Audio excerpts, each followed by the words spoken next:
इससे पहले मैं ये एक बात बोलना चाहूँगा, आखिर तक देखिएगा। आखिरी में एक बहुत बड़ा ट्विस्ट है आप लोगों के लिए, आपको मज़ा आएगा। फिल्म से रिलेटेड आखिरी में बहुत बड़ा ट्विस्ट है, तो प्लीज़ एंड मिस मत कीजिएगा।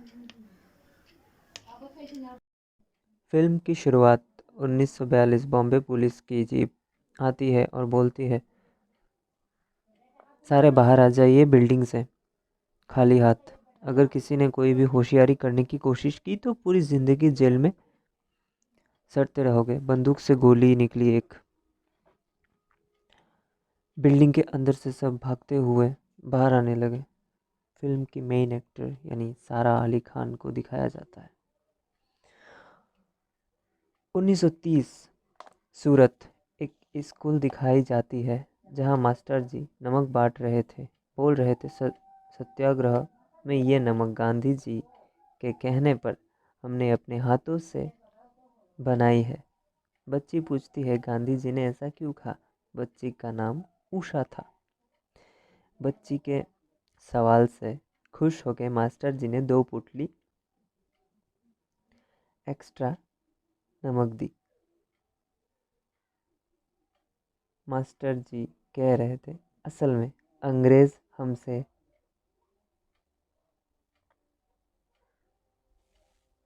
अपनी आज़ादी छीन रहे थे और अब मैं अपना गुलाम समझते हैं। गांधी जी ने नाराज़ होकर कहा, अंग्रेज़ों, तुम्हारी ऐसी की तैसी, और झंडा उठाया और शुरू कर दिया नमक आंदोलन। इसी से शुरुआत हुई। यहाँ अंग्रेज़ सिपाही गाड़ी से आते हैं और मास्टर जी की बात सुन लेते हैं और मास्टर जी को पीटने लगते हैं। मास्टर जी महात्मा गांधी जिंदाबाद का नारा लगाते लगाते मार खाते हैं। विद्यार्थी उषा सिपाही को रोकने की कोशिश करती है और सीन यहाँ पर शिफ्ट होती है उषा के घर में। पिताजी उसको डांट रहे थे। उसके पिता एक जज होते हैं। उसको डांट के अंदर बंद कर देते हैं कमरे में। अगले दिन सुबह आकाश में परिंदों को देखते हुए उषा, उसके पीछे उसके पिताजी थे और वो देख रहे थे कि उनकी बच्ची आकाश में पक्षियों को देख रही थी। तो वो कहते हैं, ये पक्षी साइबेरिया से उड़ के यहाँ आती है, हिमालय के चोटी से, साइबेरियन क्रेन्स। ये सुन के बच्ची खुश होती है और बोलती है, मुझे भी उड़ना है, मैं भी उड़ना चाहती हूँ बाबूजी। पिताजी बोलते हैं, पंख कहाँ से लाओगी बेटा? तुम्हारे पास पंख नहीं तो क्या हुआ, पूरा संसार है। बोल के वो उषा को रेडियो के पास ले जाते हैं। उसका मुस्कुराता हुआ चेहरा रेडियो को देख के पिताजी बोलने लगे, लंदन से आया है तुम्हारे लिए ये रेडियो। पूरी दुनिया के खबरें उड़ के तुम्हारे पास आ जाएंगी। उषा खुशी से झूमने लगती है। सीन चेंज दिखाया जाता है। बहुत लोग नारे लगा रहे थे, इंसाफ करो, इंसाफ करो। एक सरदार जी भी थे। आसपास बहुत लोग थे, बहुत भीड़ थी। वहाँ पे उषा भी थी जो बड़ी हो चुकी थी और उषा के पास एक बच्ची की लाश थी और उस बच्ची की लाश के पास उसकी माँ। यहाँ बताया जाता है, अंग्रेज ऑफिसर की जीप ने बच्ची को कुचल दिया था, पर यही बताया जा रहा है और सरदार जी यही बोलते हैं जो थे वहाँ पर, जिनका नाम बीरबल था, आई मीन बलवीर था। अंग्रेज कब तक अत्याचार करेंगे, अंग्रेज़ों अत्याचार बंद करो का नारा लगाते हुए सारे लोग, और यहाँ पर उषा भी नारा लगाते हुए, उसी वक्त अंग्रेज ऑफिसर की जीप आते हुए फिर से चारों तरफ हाहाकार मच जाता है, भागदौड़। उषा उस बच्ची को लेकर भाग रही थी जिसकी मृत्यु पहले ही हो चुकी है। सरदार जी सबको सेफ जगह पे ले जाकर रोड के बाजू में बोलते हैं, कांग्रेस ऑफिस आने को बोलते हैं, और आज जो भी हुआ उसके लिए शाबाशी भी देते हैं कि समय आने पर कभी कभी हट जाना चाहिए। Scene shift. यहाँ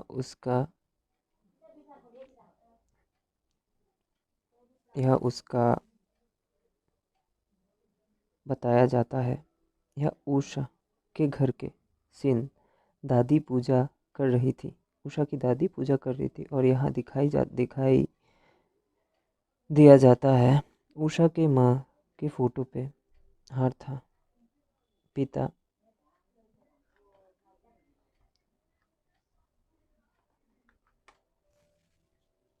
पिता पास ही थे। इसका मतलब ये है कि उषा की माँ अब नहीं रही और पिता रेडियो सुनते हुए चर्चिल की प्रशंसा कर रहे थे। चर्चिल वो था जो बाहर से कंट्रोल कर रहा था, जो सब कुछ खबरें देता था। रेडियो, इंडिया के अंदर रेडियो, न्यूज़पेपर, सबकी खबरें, वो जो कहते उसके कहने पर ही इंडिया में सब कुछ हो रहा था उस वक्त। उषा के पिताजी घर से बाहर जाके उषा और उसकी दादी को बुलाते हैं और दिखाते हैं कि सरकारी गाड़ी एक बाहर खड़ी थी। बोलते हैं खुश होके उषा को, मैं बस जज था, अब जज साहब बन गया हूँ। गाड़ी में अंग्रेजी तिरंगा लहरा रहा था, जो देख के उषा को बहुत गुस्सा आया और वो गुस्से में बोलती है, चर्चिल के शहीदों को चर्चिल की गाड़ी मुबारक। मतलब वो अपने पिताजी को बोल रही थी। ऐसा बोल के वो चली जाती है। पीछे से पिताजी आवाज़ देते हुए उषा उषा कर रहे थे, लेकिन वो बस में चली गई। उसका दोस्त साथ था जिसका नाम कौशिक था। वो उसको बोलती है, बाबूजी मुझे चुनने को मजबूर करते हैं हर एक चीज़ में, तो मैं कैसे रह सकती हूँ उनके साथ। ये बोल के उषा खुद मायूस होके बोलती है, लेकिन बाबूजी का दिल तोड़ दिया ना मैंने। वो अपने दोस्त को ये बात बोलती है।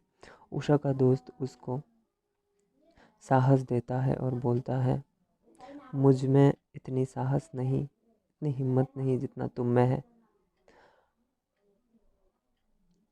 उषा हंसते हुए।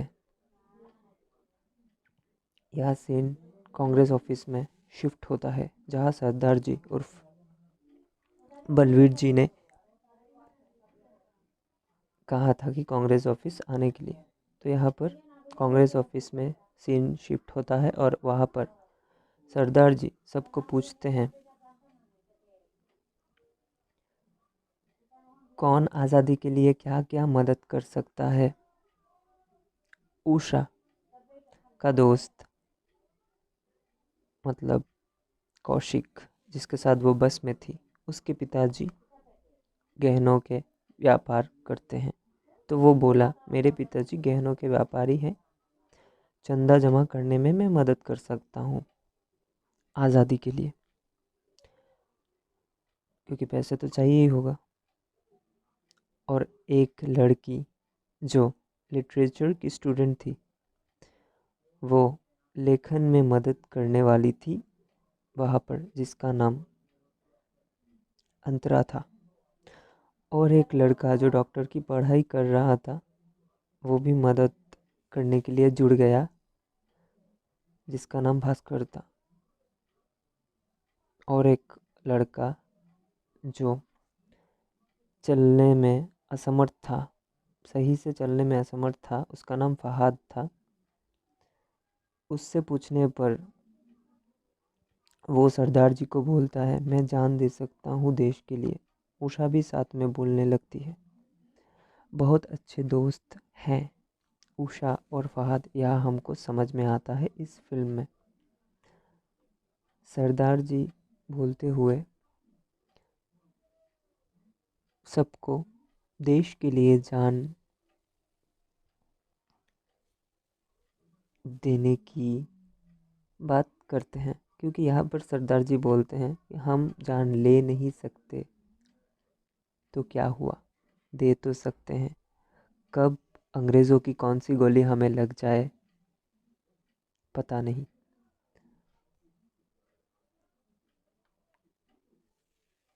वही कांग्रेस ऑफिस में बलवीर जी के साथ और एक थे। वो बोलते हैं कि इंजीनियर प्रिंटिंग प्रेस से लेटर हेड बुलेटिन वगैरह उठाइए और हमारे गोडाउन पहुंचा दीजिए, अगर आप लोग इतना ही मदद करना चाहते हैं तो। और उस इंसान का नाम था रावत। बड़े बड़े इनकलाबों की शुरुआत छोटे छोटे कामों से होती है, ये बोलते हैं वो उन सबको, उषा और उसके दोस्तों को, जो साथ में कॉलेज में पढ़ते थे। Scene change. यहाँ पर जिस प्रिंटिंग प्रेस से लेटर हेड बुलेटिन वगैरह कलेक्ट करने के लिए बोले थे, वही आसपास गाना बजते हुए एक कपल दिखाई पड़ता है एक घर में।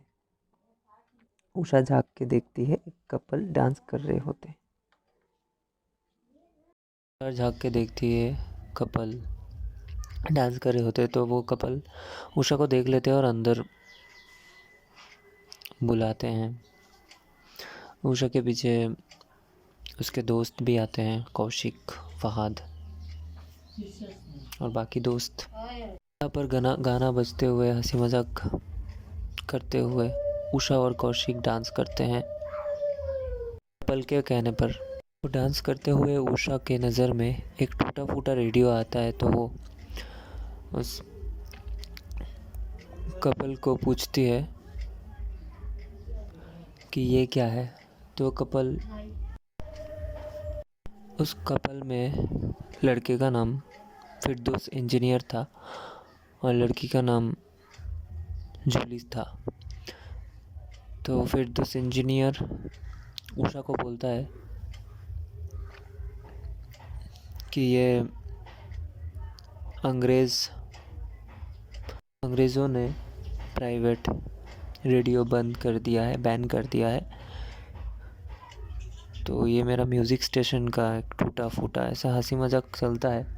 और वो बोलता है कि ये म्यूज़िक स्टेशन था जो कि अब बैन है, तो ऐसे ही पड़ा हुआ है। तो यही बात पे हंसी मजाक बनता है और सीन शिफ्ट होता है इधर एक जगह पे, जहाँ उषा और उसके दोस्त कुछ ढूंढ रहे थे, रिकॉर्डिंग्स वगैरह।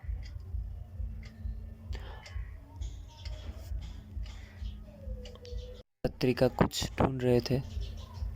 यहाँ पर हंसी मजाक चल ही रहा था, चर्चा चल ही रही थी कि फहाद ने डॉक्टर लुइया का नाम लिया और उनकी प्रशंसा करने लगा। डॉक्टर लुइया उर्फ इमरान हाशमी, जिनका बहुत बड़ा रोल है इस मूवी में। यही फहाद की बातों को सुनकर उसके दोस्त उषा थोड़े हंस रहे थे, तो हंसी मजाक का माहौल चल रहा था। तो ये सब करते करते उषा को एक पत्रिका मिलती है जहाँ महात्मा गांधी जी की प्रार्थना सभा का आयोजन किया गया था। तो वो देख के वो खुश हो जाती है पत्रिका देख के। या फिर सीन शिफ्ट होता है और उषा अपने घर आती है। उसके पापा बैठे हुए होते हैं और उसको नाराज़ होकर बोलते हैं कि तूने हद कर दी। हमारे बीच तो छोटी छोटी बहस होती थी अंग्रेज़ों को लेकर, लेकिन आज जो भी हुआ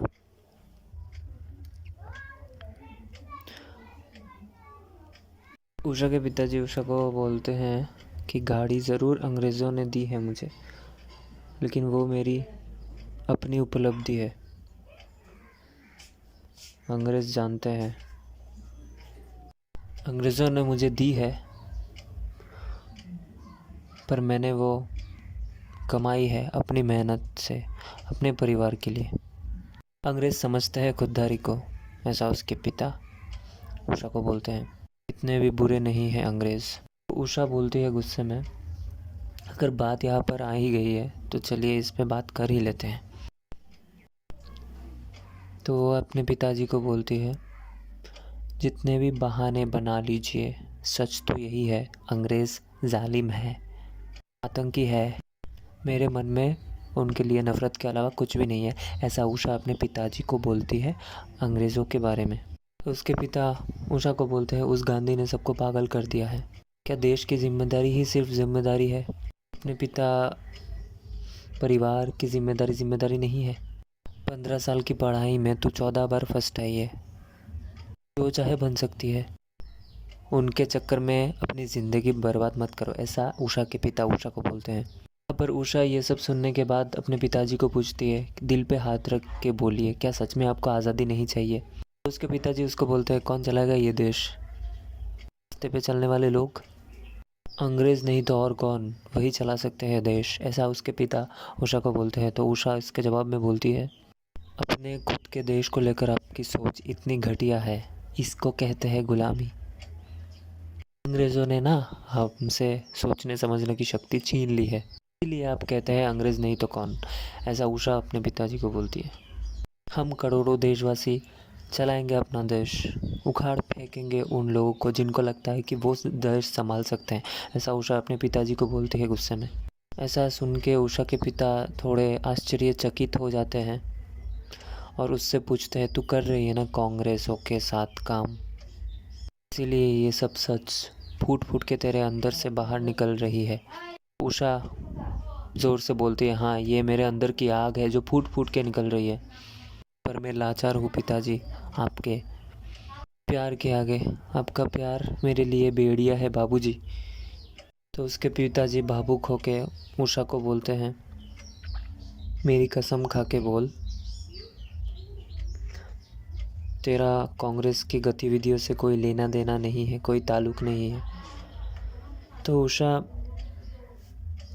कुछ देर सोच के अपने पिताजी का झूठा कसम खा के बोलती है,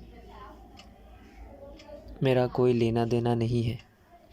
ऐसा बोल के उषा अपने कमरे में चली जाती है और फूट फूट के रोती है, क्योंकि उसको पता था उसने अपने पिताजी से झूठ बोला है।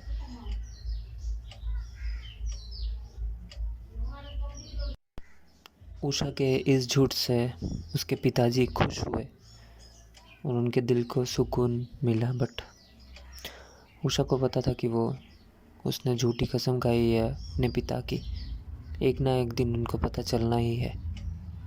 यहाँ पर सीन फिर से शिफ्ट होता है और जो पत्रिका उषा ने देखा था, उसके दोस्तों ने देखा था, वो पत्रिका प्रार्थना सभा, महात्मा गांधी जी के प्रार्थना सभा पर वो लोग जा रहे थे। तो वहीं पे उषा का दोस्त कौशिक उषा से पूछता है, अगर तुझे कभी किसी से मिलने का मौका मिले तू किससे मिलना चाहेगी? तो उषा का जवाब आता है, गांधी जी से। तो कौशिक बोलता है हंस के कि हम वही तो जा रहे हैं। इसी बीच वो लोग अंदर जा रहे तो कौशिक को बाहर पुलिस वाले दिखाई दिए खड़े हुए। तो ये देखने के बाद कौशिक भी अंदर गया और उषा तो पहले से चली गई थी अंदर। और यहाँ पर हमको गांधी जी का सीन दिखाई देता है, वो बैठ के भाषण दे रहे थे और सबको मौका मिल रहा था बापू से कुछ न कुछ पूछने की। तो यहाँ पर कौशिक पूछता है, क्या मैं एक सवाल कर सकता हूँ? तो कौशिक को मौका मिलता है बापू से एक सवाल करने का। तो कौशिक बापू से पूछता है, हम बाहर पुलिस वालों को देखकर थोड़ा ठिठक गए थे, तो हम अपने अंदर का डर को कैसे ख़त्म कर सकते हैं, कम कर सकते हैं? तो बापू कौशिक का ये प्रश्न सुनकर बहुत खुश हुए। बापू बोलने लगे कौशिक से जवाब में, जिस मन में डर रहता है उसी मन में साहस भी रहता है। तोड़ दो डर की दीवारें और फैला दो साहस के पंख, क्योंकि पंख फैलाने में ही वीरता है, पंख फैलाने में ही भारत की आज़ादी है। अपने प्रेम को देश प्रेम से इतना भर दो और किसी प्रेम के लिए जगह ही ना बचे। ये देश प्रेम बलिदान मांगता है, ये मांगता है तप और त्याग। क्या आप में है वो सच्चा निश्चय? ऐसा बापू कहते हैं सभी को और कौशिक को। ये सब सुनने के बाद उषा बहुत मन से ये सब सुन रही थी और कौशिक भी और बाकी सब भी। वो बाकी सब में एक लड़की खड़ी होकर पूछती है, अगर ऐसा करना ही है बापू तो शायद सबको ब्रह्मचार्य का शपथ दिला दीजिए आप। तो इस बात पे बापू बोलते हैं उस लड़की को, ये जीवन शैली चुनने का हक सिर्फ आप ही लोगों को है।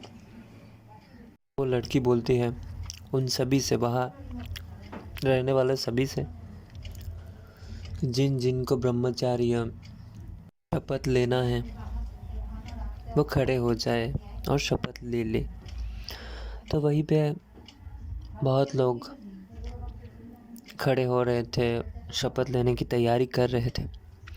तभी उषा खड़ी होती है और उषा को खड़े देखकर कौशिक चौंक जाता है और कुछ देर के लिए वो दुखी हो जाता है कि उषा शपथ लेने के लिए खड़ी हुई। और उषा कौशिक की ओर देखती है और यहाँ पर उषा शपथ लेने लगती है बाकी लोगों के साथ जो जो खड़े थे। कौशिक वहाँ पर खड़ा नहीं हुआ था।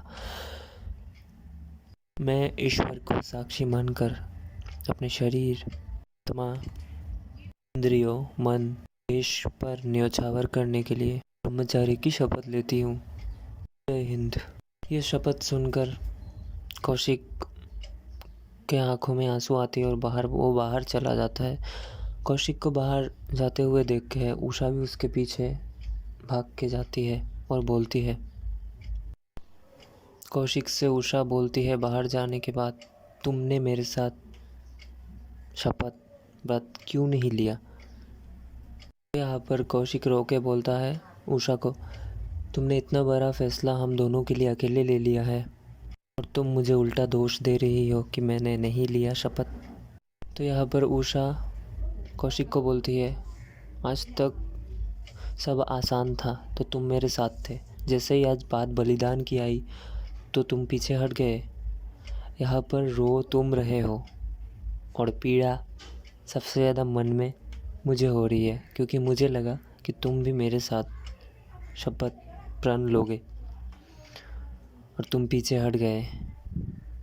तो यहाँ हमको समझ आता है कि कौशिक बहुत ज़्यादा टूट चुका था और उषा को भी दुख हुआ था। दोनों अपने अपनी जगह पे सही थे। तो ये सब चल ही रहा था कि कौशिक वहाँ से चला गया रो रो के। उषा वही थी बाहर। यहाँ पर सीन फिर से शिफ्ट होता है 1942 ग्वालियर टैंक मैदान। महात्मा गांधी भाषण दे रहे थे। वहाँ पर बहुत लोग थे। वहाँ पर महात्मा गांधी बोल रहे थे भाषण में, अंग्रेज़ों भारत छोड़ो। सभी उनके साथ साथ नारा लगा रहे थे। वही आशा भी थी हाथ में तिरंगा लिए, और फहाद भी था। यहाँ पर उषा कौशिक को ढूंढ रही थी और फहाद से पूछने लगी कि कौशिक नहीं आया। तो वो कौशिक को ढूंढ ही रही थी कि पीछे से कौशिक आता है। जो उषा ने नहीं सोचा होगा कि कौशिक आएगा। उस दिन के बाद कौशिक आता है और तीनों दोस्त मिलके और बाकी सब मिलके नारा लगाते हैं, अंग्रेज़ों भारत छोड़ो, करो या मरो। यही था मूल मंत्र महात्मा गांधी जी का उस भाषण में, और सभी यही नारा लगा रहे थे। यह सीन फिर से शिफ्ट होता है अगले दिन। वही दोबारा वो लोग तिरंगा लेकर बाहर जा ही रहे थे कि चारों तरफ हाहाकार मच जाता है। तो उषा किसी से पूछती है कि यहाँ क्या हुआ है। तो उस इंसान ने बोला, या फिर वो इंसान उषा को बोलता है, गांधी जी, नेहरू जी, मौलाना जी सब अरेस्ट हो गए हैं, कांग्रेस बैन हो चुका है। ये सुन के सब शॉक्ड हो जाते हैं। वहाँ पे हाहाकार मचा हुआ था, मारपीट चालू था। अंग्रेज़ी सिपाही मिलके बहुत लोगों को पीट रहे थे। जो आम जनता है और जो नारा लगा रहे थे सबको पीट रहे थे। यहाँ पर हाहाकार मचा ही था कि उषा और उसके दोस्त देखते हैं कि अंग्रेज सिपाही भारतीय तिरंगा को नीचे गिरा रहे थे, उतार रहे थे। तो वो देखकर उनके खून में उबाल आ गई और वो तिरंगे को बचाने के लिए पीछे दौड़े। और यहाँ पर हम देखते हैं हमारी सारा अली खान उर्फ उषा जी का ओवर एक्टिंग। वो भी स्लो मोशन में दौड़ती दौड़ती जा रही थी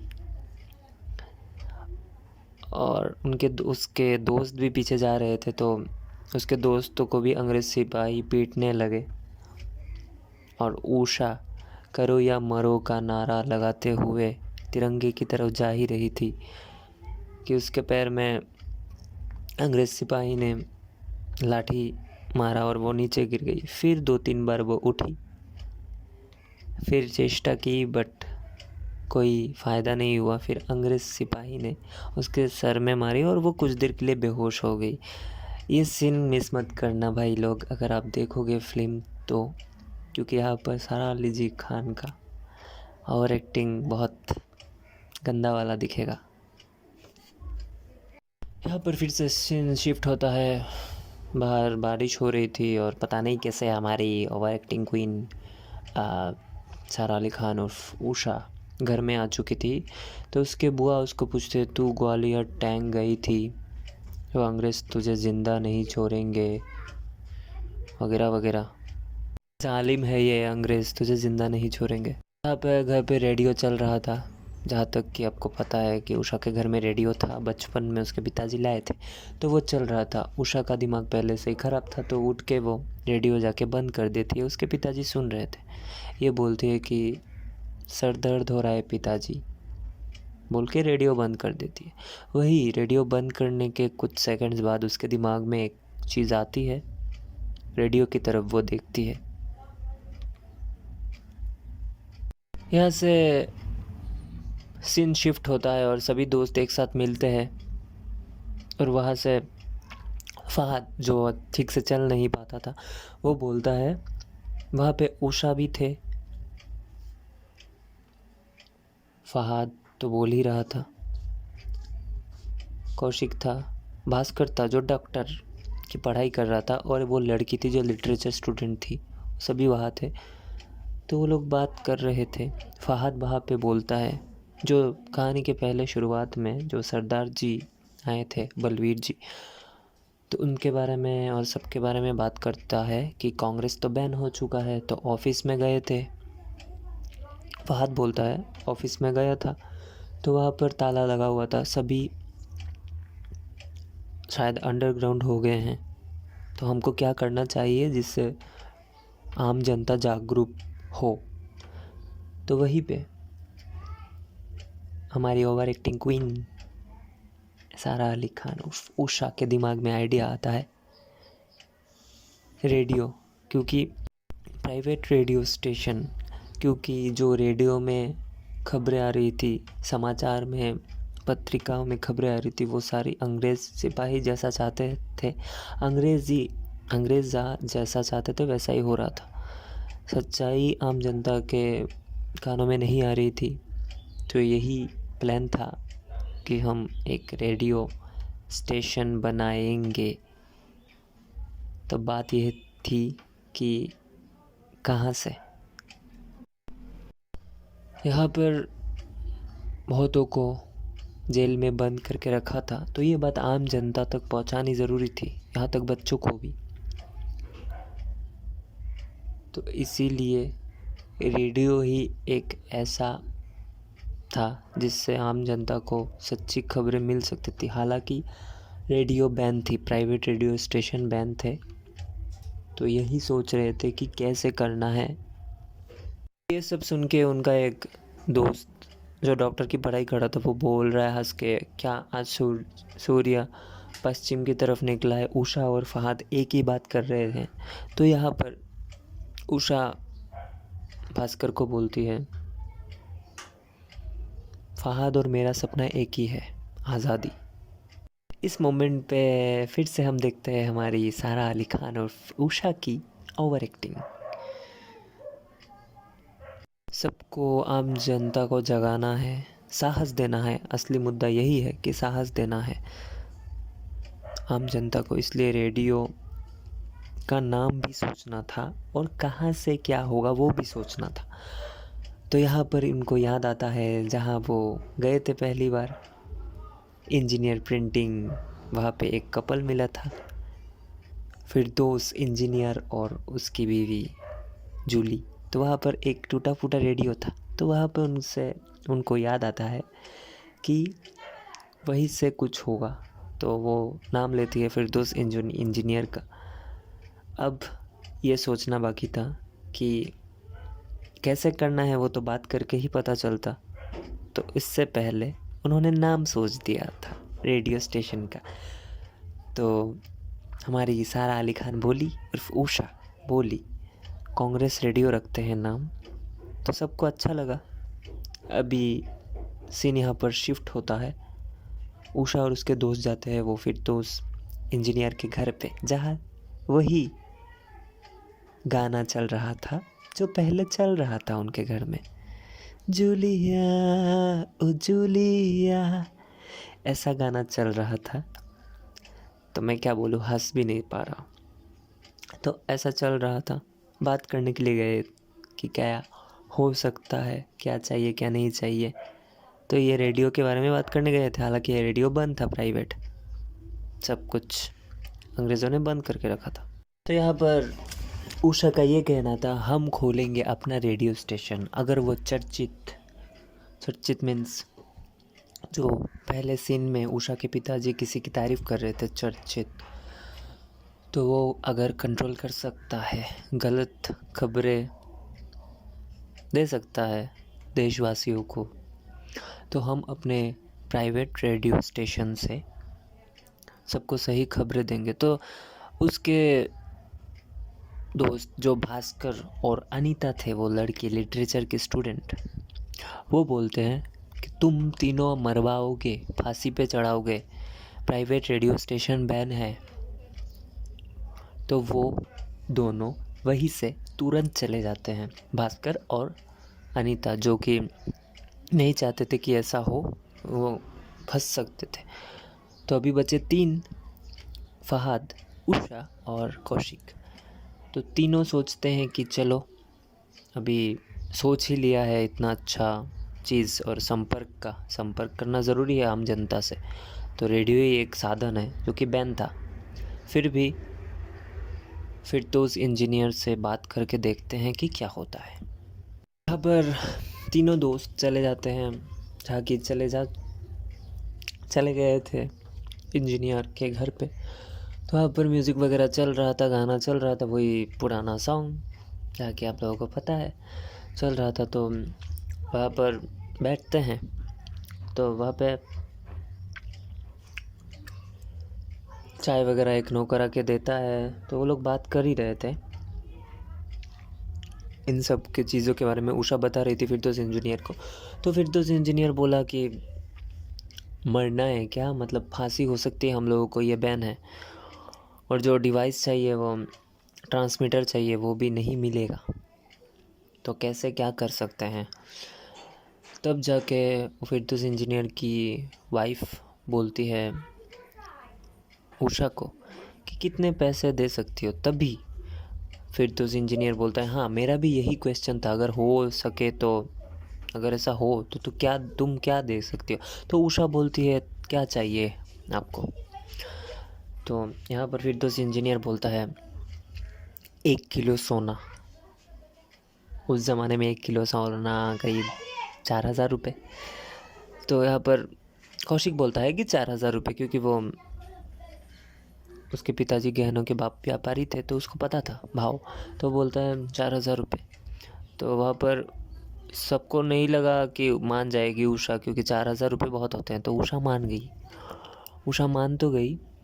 अभी बात ये था कि वो पॉडकास्ट चलाएगा कौन रेडियो में, क्योंकि सारे नेता तो जेल में थे। तो वो माइक में बोलने के बाद रिकॉर्डिंग क्या कर, मतलब कैसे कर सकते। तभी उषा बोलती है कि हमारे नेता जेल में हुए तो क्या हुआ, उनके पुराने रिकॉर्डिंग्स जो भाषण है वो तो पड़े हुए होंगे ही ऑफिस में, कहीं पे तो पड़े हुए होंगे, तो वो हम रिकॉर्डिंग चालू करेंगे, करके जनता को जागरूक करेंगे, यही एक रास्ता है। तो यहाँ पर सीन शिफ्ट होता है उषा के घर में। तो उषा बैठी हुई होती है, उसके दोस्त भी बैठे हुए होते हैं, फिर फहद और कौशिक। तो सबको तो अलग अलग काम दिया गया था सीन के पहले, जो बीच में काम दिया गया था कि क्या क्या कौन मदद कर सकता है इनकलाब आज़ादी के लिए। तो यहाँ पर जो कौशिक है उषा का सबसे अच्छा दोस्त, उसने काम लिया था कि वो चंदा जमा करेगा। तो वो करीब चंदा जमा करके उन लोगों के पास करीब 500-600 रुपये आ गए थे उस वक्त। तो बहुत रुपये कम पड़ रहे थे, तो सब हार मान ही चुके थे। तभी रूम में एंट्री होती है उनके बुआ जी, बुढ़िया एक बुआ जी उषा के जो घर में थे, उनकी एंट्री होती है। उनको सब पता था। तो अचानक से पता नहीं हवा के झोंके से रूम पे आए और उषा के दोस्तों से बोलने लगे अपना आग बंद करो, उषा तो मेरी बात सुनेगी नहीं। तो उषा के दोस्त आग बंद करते हैं, फहद और कौशिक, और उषा को बोलते हैं तू भी कर। तो करने के बाद अचानक से वो बोलती है आग बंद करते हुए सोचो कि 4,000 रुपये सामने आ गए हैं, अब क्या करोगे। तो जैसे ही बोलते हैं आँख खोलो, तो बुआ उषा की बुआ अपने गहने बिस्तर पे रखती है। तो उषा मतलब खुशी के मारे रो के बुआ जी को गले से लगाती है और बोलती है ये क्या है, आप ऐसा कर रहे हो, ऐसा नहीं करना चाहिए, आपको नहीं देना चाहिए ऐसा। तो उषा के बुआ बोलती है, बुढ़िया बोलती है कि मैं अब रोड पे जाकर, रास्ते पे जाकर अपना कंट्रीब्यूशन नहीं दे सकती, तुम लोगों की तरह नारे नहीं लगा सकती, उम्र हो चुकी है। ये जो दे रही हूँ मैं सोना, 1 किलो तो होंगे ही, 1 किलो सोना तो होगा ही, तो यही समझ लो मेरी देशभक्ति है। तो उषा यहाँ पर अपने बुआ जी को गले से लगाती है और यहाँ पर सीन शिफ्ट होता है। तो यहाँ पर सीन शिफ्ट होता है और हमको पता चल जाता है कि अभी पैसा गहने का भी इंतज़ाम हो चुका है। तो अभी फिर वो फिरदौस इंजीनियर अपना प्राइवेट रेडियो स्टेशन जो कि बैन था और बंद था, वो बेचने के लिए तैयार था। तभी हमको दिखाई देता है जो नौकर उसके घर में पानी चाय देने के लिए आया था, जब वो बात कर रहे थे रेडियो स्टेशन के बारे में, वही नौकर बाहर जाके किसी एक अंग्रेज़ ऑफिसर को, जो कि एक सिविल ड्रेस में था, उसको सब जाके बता देता है कि इंजीनियर बेचने के लिए तैयार हो गया। तो यहाँ पर सीन फिर से शिफ्ट होता है और उषा और उसके दोस्त छोटे छोटे सामान उस फ्लैट में, जहाँ पर रेडियो स्टेशन था, चीज़ें जो ट्रांसमीटर वगैरह, मशीन, माइक्स, सब कुछ ट्रांसफ़र कर रहे थे और साफ़ सफाई, पर्दे वगैरह लगा रहे थे। तभी हम दिखाई देता है वही जिस इंसान को वो नौकर बोलता है, इन्फॉर्मेशन देता है, वही इंसान बाहर से देख रहा था, उन लोगों पर नज़र बनाए हुआ था। तो यहाँ पर फिरदौस इंजीनियर वहाँ पे जाके, जहाँ पे सब कुछ सेट किया जा रहा था, वायर वगैरह सब कुछ, माइक, ट्रांसमीटर, वहाँ पर उन लोगों को सेट करके दे देता है और बोलता है कि ऐसे ऐसे करना है, रेडियो से ऐसे ऐसे चलाना है। तो उन लोगों को ऐसे सेट करके दे देता है और यहाँ पर फिरदौस इंजीनियर माइक, एंटीना सब कुछ सेट करके दे देता है और दूसरे कमरे में उषा और उसके दोस्तों को जाके बोलता है, रेडियो चालू करने के लिए बोलता है, जो फिरदौस इंजीनियर के घर पे था, एक टूटा फूटा रेडियो, वो ठीक करके वो लोग चालू करते हैं। और बाकी सब कुछ तो सेट वहाँ पर कर ही दिया था फिरदौस इंजीनियर ने। तो वहाँ पर उषा और उसके दोस्तों को वहीं पे बैठ के फिरदौस इंजीनियर बोलता है कि वहाँ पे रेडियो पे जाके 42.34 लाइन कनेक्ट करो, देखो कि आ रहा है कि नहीं, कनेक्शन हुआ है कि नहीं, रेडियो पे आ रहा है कि नहीं, चालू हुआ है कि नहीं। तो वो चेक कर रहे थे, तो कुछ सेकंड्स बाद वो आ जाता है, वो जो बोल रहा था फिरदौस इंजीनियर माइक में, वो सब रेडियो में आ रहा था, आवाज़ वगैरह, तो सब कुछ सब बहुत ठीक से हो रहा था, सभी खुश हो गए। तो यहाँ पर सब कुछ सही से चल रहा था। तो उषा का सबसे अच्छा दोस्त जो कौशिक है, वो पूछता है कि सब कुछ ठीक से चल तो गया, लेकिन यह सही वक्त पे चलाना भी ज़रूरी है, कब चलाना है। तब उषा बोलती है कि रात को 8:30 बजे, जब आम जनता घर पे होगी सब। तो वहाँ पर कौशिक उषा को बोलता है, सब कुछ तो ठीक है, लेकिन तू अपने बाबूजी को कैसे संभालोगी, क्योंकि लेट जाना पड़ेगा, बाबूजी को कैसे संभालोगी। तो यहाँ पर सीन शिफ्ट होता है उषा के घर में। उषा घर आई, रात को बहुत लेट घर पे आई, तो बाबूजी बैठे हुए थे, तो उसको पूछते हैं, इतना लेट तुम कहाँ थी। तो उषा बाबूजी से झूठ बोल देती है, मैं जो लॉ क्लास ज्वाइन की हूँ एक प्रोफेसर के यहाँ, इसलिए मुझे लेट हुई है कि मैं लॉ क्लास ज्वाइन की हूँ। तो उसके पिताजी को उस वक्त थोड़ा शक होता है, बट उस वक्त वो उससे कुछ नहीं पूछते। तो यहाँ पर सभी दोस्त एक साथ बैठे हुए होते, सभी मीन्स उषा, कौशिक और फहाद बैठे हुए थे। तो वो डिस्कस कर रहे थे, एक सिग्नेचर ट्यून तो होना चाहिए रेडियो के लिए। सब कुछ तो सेट था, लेकिन टाइमिंग भी सेट थी, बैन तो था, रिस्क था, लेकिन सिग्नेचर ट्यून तो होना चाहिए। हाँ, हालांकि वो रिकॉर्डिंग चलाएंगे, नेताओं की रिकॉर्डिंग से ही काम चलाना है, लेकिन स्टार्टिंग में कुछ ऐसा बोलना चाहिए सिग्नेचर ट्यून, ताकि लोग रेडियो को सुने। अचानक तो सुनेंगे नहीं। तो तभी उनके दिमाग में आता है कि कुछ ऐसा रिकॉर्डिंग गाना वंदे मातरम लगाएंगे, ताकि लोग सुने, पहले सुने, वो सुनेंगे तभी तो बाद में रिकॉर्डिंग लगा पाएंगे ना, नेताओं की जो जेल में पहले से ही बंद है। तब जाके आम जनता जागरूक होंगे और पूरे देशवासी एक होंगे। तो इसलिए यहाँ पर कौशिक बोलता है फहाद को कि वो तो मुस्लिम था फहाद, तो बोलता है तुम मुस्लिम लीग ऑफिस में ट्राई करो। तो फहाद बोलता है मैं बहुत पहले ही वहाँ से रिज़ाइन कर दिया क्योंकि मुझे दो मुल्क नहीं चाहिए, मुझे आज़ादी चाहिए। इसलिए ऐसा बोलने के बाद सब एक टाइम के बाद सब मैनेज हो जाता है, रिकॉर्डिंग्स वगैरह सब कुछ मैनेज हो जाती है।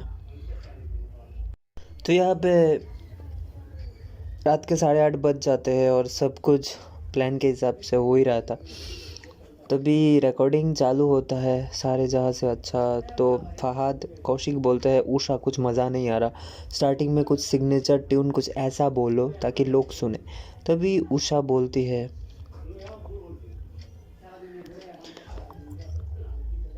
कांग्रेस रेडियो में आपका स्वागत है, इंडिया से कहीं पे इंडिया से। ऐसा बोलने के बाद वो स्टार्ट करती है, वो रिकॉर्डिंग लगाती है गाने का। फिर भाषण का भी रिकॉर्डिंग लगाना था। वो पुराने ज़माने के रिकॉर्डर तो आप जानते हो वैसे लगाते हैं रिकॉर्डिंग, तो वैसे स्टार्ट किया। तो यहाँ पर सीन में दिखाया जाता है नासिक, अलग अलग जगह पे, अलग अलग स्टेट पे, सभी कोलकाता, हर जगह से लोग रेडियो तो सुन ही रहे थे तब। तो सभी चैनल रेडियो एफएम चेंज करते करते वो 42.34 पे लगाते हैं चैनल। उनको तो पता नहीं था, लग जाता है चैनल चेंज करते करते। तब जाके कुछ लगता है बहुत लोगों को, अलग अलग स्टेट पे दिखाया जाता है कि नहीं कुछ एक नया आया है, चलो सुनते हैं। तो वहाँ पर सारे जहाँ से अच्छा सुनने के बाद जब नेताओं के रिकॉर्डिंग्स लगाते हैं उषा और उसके दोस्त, तब हर जगह पे एक रेंज में लोगों को सुनाई देता है रेडियो। तब लोग जागरूक होने लगते हैं और उनमें साहस आना शुरू होता है। जो अंडरग्राउंड थे उनको भी एक करना ज़रूरी था। अंडरग्राउंड जो देशभक्त थे, क्रांतिवीर थे, उनको भी जागरूक करना बहुत ज़रूरी था। तो यहाँ पर आम जनता और अंडरग्राउंड जितने भी देश प्रेमी देशभक्त थे, तो सभी यहाँ पर ये रेडियो सुन के इस टाइम पे इनको ये लगता है कि और भी लोगों के पास जाने से अच्छा है। तो जनता ही एक दूसरे को वो समाचार बांट रही थी, बुलेटिन के माध्यम से बांट रही थी कि ये 8:30 बजे ये सुनना बहुत ज़रूरी है, क्योंकि उनको भी लगा है कि कोई नया कुछ आया है, स्टेशन नया कुछ आया है तो सुनना ज़रूरी है, क्योंकि इसमें नेताओं के भाषण भी है, तो ये बहुत ज़रूरी है। तो उषा और उसके दोस्तों ने जैसा सोचा था वैसा ही हो रहा था शुरुआत में।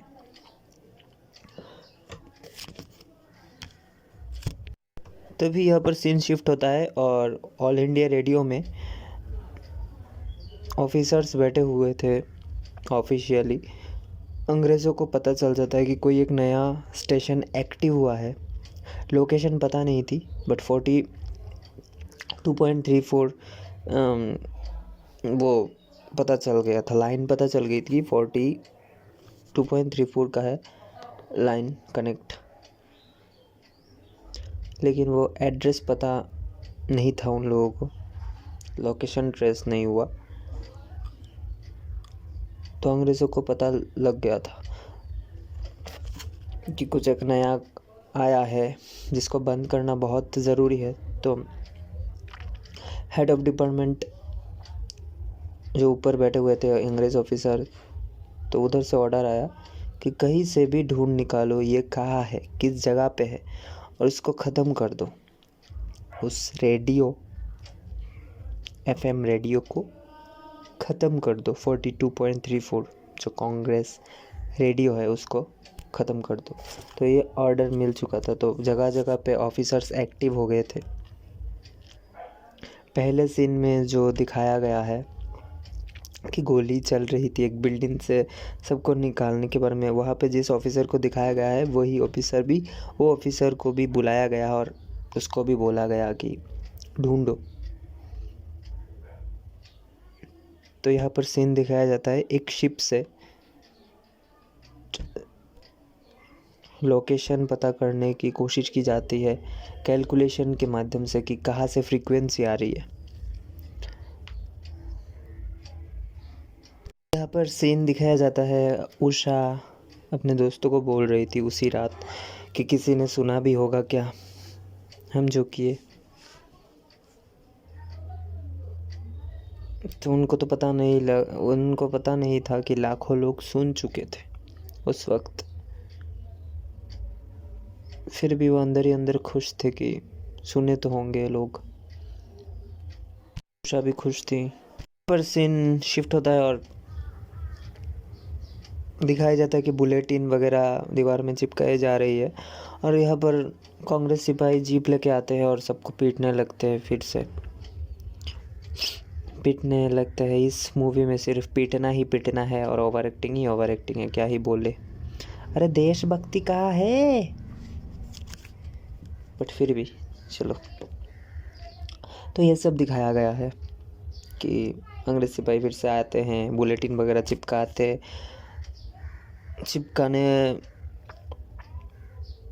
जाने वाले थे लोग, चिपका रहे थे तो वो फाड़ रहे थे वो अंग्रेज सिपाही वो बुलेटिन वगैरह जिस पे खबर थी कि 8:30 बजे रेडियो सुनना है।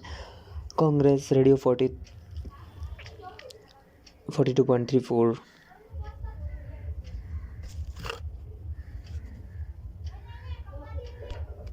यहाँ पर ऐसा सिलसिला चलता रहा, 8:30 बजे रेडियो चलता रहा रोज़ और देश के अलग अलग कोने से अलग अलग लोग एकजुट हो रहे थे। सभी धर्म जाति के लोग एक हो रहे थे, जो कि उषा और उसके दोस्त भी यही चाहते थे और आम जनता भी एक दूसरे को जागरूक कर रही थी कि ये रेडियो सुनना है इस टाइम पे। सब कुछ सही चल रहा था। यहाँ पे most important character Lohia ji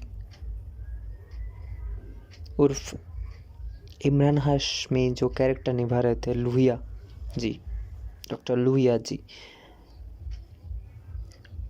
उनकी एंट्री होती है बारिश के मौसम में, जहाँ कुछ अंडरग्राउंड इनकलाब और देश प्रेमी एक जगह पे बैठे हुए थे। वहाँ पे लोहिया जी की दस्तक होती है, दरवाजे पे किसी की दस्तक होती है, वो लोहिया जी ही थे। वो अंदर आते हैं तो हमें दिखाई देता है। तो उनके आने पर बल्ब फ्यूज़ हो जाता है तो थोड़ा हंसी मजाक का वातावरण। तो वो बोलते हैं, उनके साथ में जो थे खड़े हुए लोहिया जी के, उनको बोलते हैं माचिस जलाइए। बिजली तो चली गई, तो थोड़ा ऐसे हंसी मजाक का चलता रहा। यहाँ पर मिशन यही था, लोहिया जी यही बोले कि यहाँ पर सिर्फ हम ही नहीं, कुछ और भी लोग हैं जो भारत छोड़ो आंदोलन पे जुड़े गए थे। वो कांग्रेस रेडियो, पता नहीं वो जो भी लोग कर रहे थे, ये बात तो पक्की होगी कि वो कांग्रेसी ही है, कांग्रेस से जुड़े हुए ही है। तो उनको ढूंढो और हमारे साथ अंडरग्राउंड करके सेव करो, कहीं से भी उनको ढूंढो। ये लोहिया जी का आदेश था बाकी लोगों को।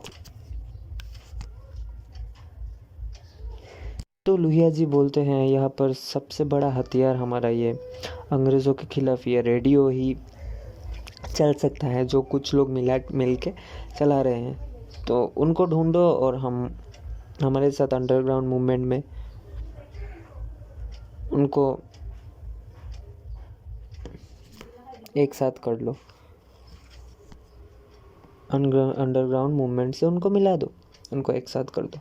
तो ऐसा उनका आदेश आया। तो थोड़ा हंसी मजाक का वातावरण, माचिस भी ख़त्म हो चुकी थी, अंधेरा भी था, तो थोड़ा हंसी मजाक का वहाँ पर माहौल था।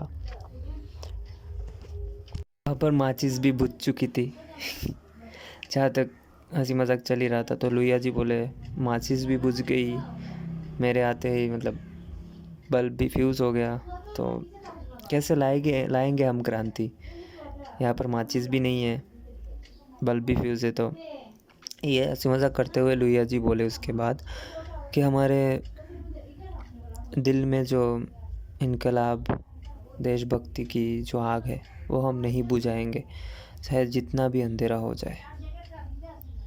तो उसका मतलब यही था, सबको वो साहस दे रहे थे।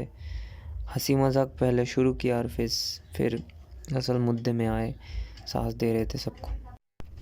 चाहे कितनी भी तिलियाँ बुझ जाए, हमारे सीने की आग नहीं बुझेगी। अंडरग्राउंड हमारे जितने भी हैं उन सबको वापस जिंदा करो। लोहिया जी को पता था कि कांग्रेस रेडियो है और कुछ लोग मिलके कांग्रेस रेडियो चला रहे थे, लेकिन उनको ये पता नहीं था कि कौन कौन थे। तो यहाँ पर सीन शिफ्ट होता है और दिखाई जाता है कि कांग्रेस के बड़े बहुत अधिकारी ऑफिसर वो बोलते हैं कि find Congress radio, destroy Congress radio. बंद करना ज़रूरी था क्योंकि पहले से ही private radio channels, podcast ban था। ऐसा करते करते लोकेशन का तो पता नहीं चल रहा था, बट एक एरिया कांग्रेस ऑफिसर्स के नज़रों में आ गया था, कैलकुलेट करके, फ्रीक्वेंसी पता करके। तो एग्जैक्ट लोकेशन पता नहीं चल रहा था, तो उसके लिए सोचने लगे कांग्रेस ऑफिसर्स की करना क्या है।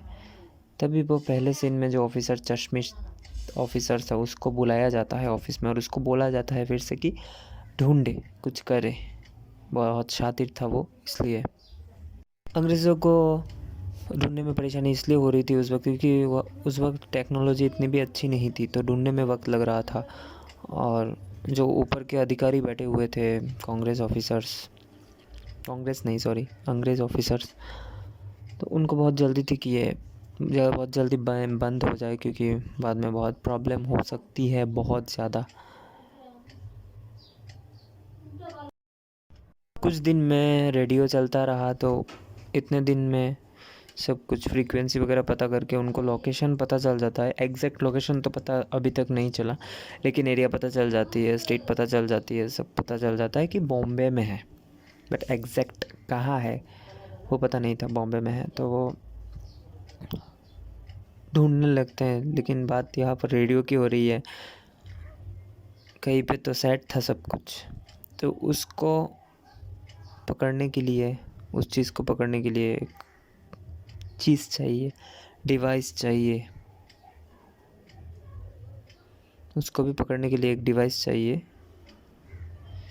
तो वहीं पे अंग्रेज़ अधिकारी जागरूक हो जाते हैं, सिपाही सब कुछ अलर्ट हो जाते हैं। यहाँ पर सीन शिफ्ट होता है। उषा अपने घर में जाती है, देखती है एक प्रोफेसर बैठे हुए हैं घर पे उसके पिताजी के साथ। उषा जो अपने पिताजी को झूठ बोल रही थी कि इतने लेट क्यों आती है, उसने बोला था कि वो इंटरनेशनल लॉ क्लासेस ज्वाइन की थी प्रोफेसर चित्रे के यहाँ। तो वो पकड़ी जाती है, उसका झूठ सबके सामने आ जाता है, उसके पिताजी के सामने आ जाता है। तो प्रोफेसर जब घर से निकल जाते हैं उषा के, तो उसके पिताजी उस पर बहुत गुस्सा करते हैं और उसको कमरे में बंद कर देते हैं। उषा की बुआ भी वही थी, देख रही थी सब कुछ, बट वो कुछ कर नहीं पाई। उषा को रूम में बंद कर दी, उसके पिताजी ने उषा को रूम में बंद कर दिया और उसके बुआ को बोले कि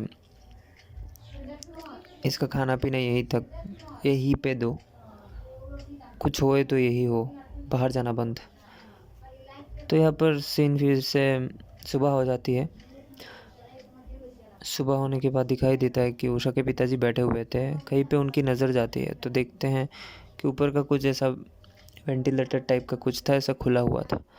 तो वो जाके रूम में जाके झांकते हैं, देखते हैं कि उनकी बेटी उषा रूम पे नहीं थी। वहाँ पर एक चिट्ठी उसने छोड़ दिया है कि पिताजी आपके प्यार के कारण मैं यही थी, आपका प्यार स्नेह ही मेरे लिए बेड़िया थी, मैंने आपको, जब मैं छोटी थी तब मैंने बोला था कि मैं उड़ना चाहती हूँ, और आपने बोला था कि तुम्हारे पास पंख कहाँ है। तो मैं यही बोलना चाहती हूँ पिताजी कि पंख है मेरे पास, बस आपके स्नेह प्यार के कारण मैं यहाँ पर भटक गई हूँ, रुक गई हूँ, वरना मैं कब की उड़ जाती। तो ये सब सुन के, पढ़ के, लेटर में ये पढ़ के उषा के पिताजी भावुक हो जाते हैं, बहुत ज़्यादा भावुक हो जाते हैं। ये सब बोल के उषा को सीन में दिखाया जाता है कि वो रास्ते पे चल के जा रही है और उसने अपना कुछ चूड़ी या कंगन बेच दिया है और एक वो साड़ी खरीदती है, एक सफ़ेद कलर की ऐसे एक साड़ी खरीदती है। ये सब पढ़ने के बाद क्लियर हो चुका था कि पहले से ही क्लियर था, जब वो पकड़ी गई तभी उसके पिताजी को कंफर्म हो गया था कि वो कांग्रेस के साथ अंडरग्राउंड काम करती है, जुड़ी हुई है। वो हरकतों से पता सब कुछ चल गया था, वो घर छोड़ के चली गई थी। तो उसके पिताजी पहले से ही भावुक हो गए थे, तो वही वो सोच रहे हैं। उसके पिताजी को दुख भी लगा कि उनकी बेटी ने उनके सर का झूठी कसम खा के बोली थी, जब उन्होंने पूछा था पहले कि तुम इन सब से जुड़ी हुई हो कि नहीं, तब उसने झूठी कसम खाई थी। तो सब कुछ पकड़ा गया, उनको दुख भी हुआ। उनकी बेटी घर से चली भी गई थी खत लिख के। उषा के खत में आखिरी लाइन यही था कि अगर जिंदा रहूं तो ज़रूर मिलेंगे आज़ाद देश में, आपकी बेटी उषा। यह उषा की बुआ संभालती है उषा के पिताजी को और बोलती है, हम सामान्य लोग हैं, हम क्या जाने देशभक्ति। तुम्हारी बेटी गई है देश को देश की आज़ादी में मदद करने के लिए।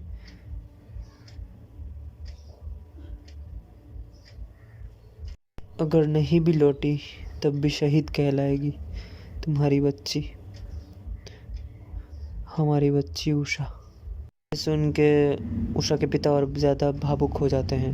यहाँ पर सीन दिखाया जाता है कि उषा और उसका दोस्त फहद, कौशिक तो था नहीं साथ में, तो उषा और फहद जो अंडरग्राउंड, जो बलवीर जी और सरदार जी उर्फ बलवीर जी और बाकी लोग जहाँ थे अंडरग्राउंड, वहाँ पे दरवाजे पे दस्तक देती है उषा और फहद। वहीं पे कुछ देर बाद जब उषा बाहर आती है दरवाजे से, तो पानी पीती है तो सामने से कोई आते हुए, तब उषा समझ जाती है कि यही लोहिया जी है, उर्फ पता है आप सबको उमरान हाशमी उर्फ लोहिया जी। तो उषा पूछती है, आप ही लोहिया जी हो ना? तो लोहिया जी बोलते हैं, हाँ लोहिया हूँ, लोहिया का भूत तो नहीं, हंसी मजाक करके बोलते हैं।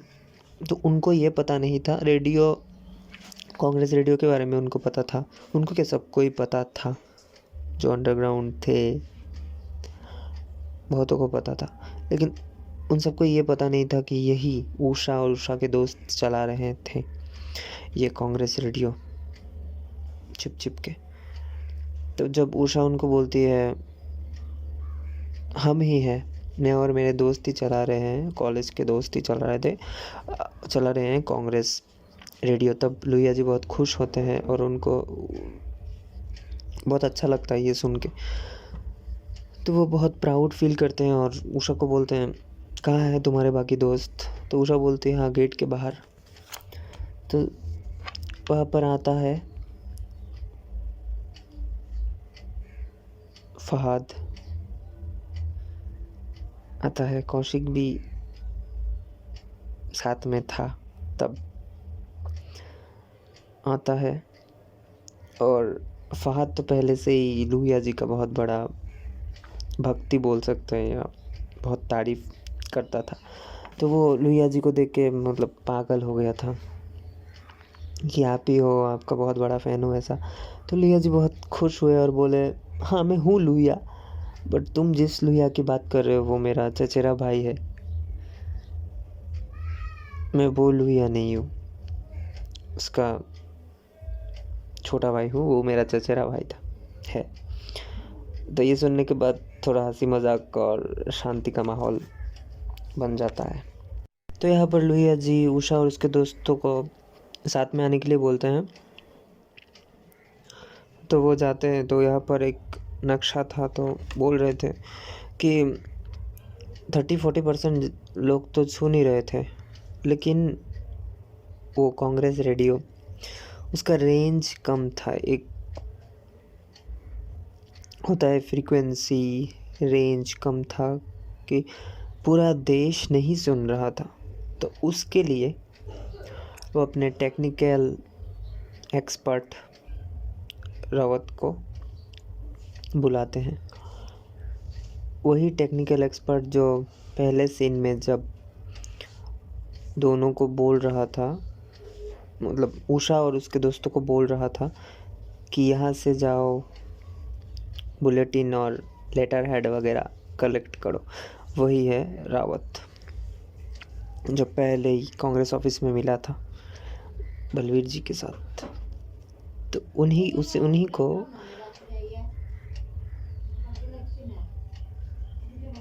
बुलाते हैं। भैया जी उन्हीं को बुलाते हैं और बोलते हैं कि इनसे पूछ लो, बात कर लो।